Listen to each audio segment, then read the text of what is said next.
ముఖ్యమంత్రి చంద్రబాబు మరోసారి ప్రజల పట్ల సహృదయత చాటుకున్నారు. ఉండవల్లి నివాసం నుంచి సచివాలయానికి వెళ్తుండగా సమస్యలు చెప్పుకునేందుకు వచ్చిన ప్రజల్ని చూసి రోడ్డుపై కాన్వాయ్ ఆపారు. మాజీ ఎమ్మెల్యే శివేరి సోమ భార్య ఇచ్చావతితో పాటు కుమారుణ్ణి ఆప్యాయంగా పలకరించారు.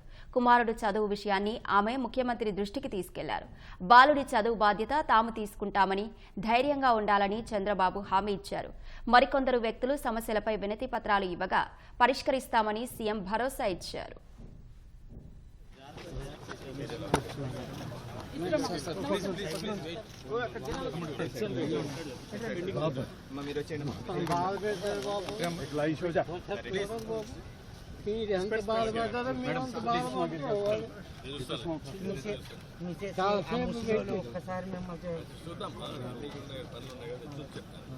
మేమంత బాధపడుతున్నాం.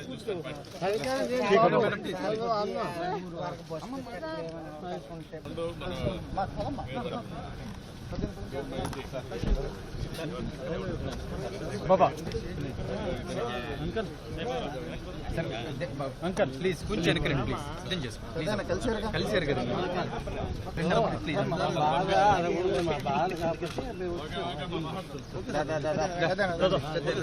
ప్లీజ్.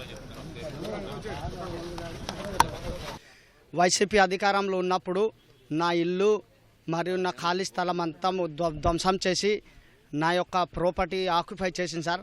ఆ విషయంపై నేను మా ముఖ్యమంత్రి గారికి ఈరోజు లెటర్ ద్వారా ఇవ్వడం జరిగింది. తక్షణమే నీ యొక్క సమస్య పరిష్కారం చేస్తానని మా ముఖ్యమంత్రి గారు ఈరోజు హామీ ఇవ్వడం జరిగింది సార్. వైసీపీ గుండాలు ఆ రోజు నా ఇల్లు ధ్వంసం చేసి నా వస్తువు మొత్తం పాడేసి కాల్చి బూడిద చేశారు సార్. ఎస్పీ గారికి కంప్లైంట్ ఇచ్చాను, సిఏ గారికి కంప్లైంట్ ఇచ్చినా సరే ఆనాటి గవర్నమెంట్లో నాకు రెస్పాండ్ లేదు సార్. ఇప్పుడు నీ పని త్వరలోనే నేను పరిష్కరిస్తానని మా నాయకుడు చెప్పడంతో నాకు కొద్దిగా సంతోషం కలిగింది సార్. అయితే లోకేష్ సార్ గారికి కలుద్దామని వచ్చాము.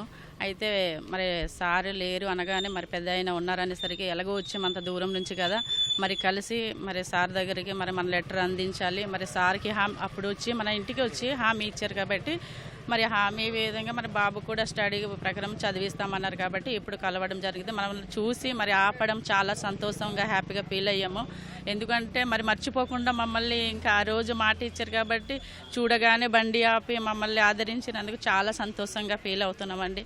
మరి అదేవిధంగా బాబు స్టడీలో అయితే మేము చూసుకుంటామని మాట ఇచ్చారు, చాలా హ్యాపీగా ఉంది. మా భూమి మా అమ్మాయి పేరుని రిజిస్ట్రేషన్ చేసాం.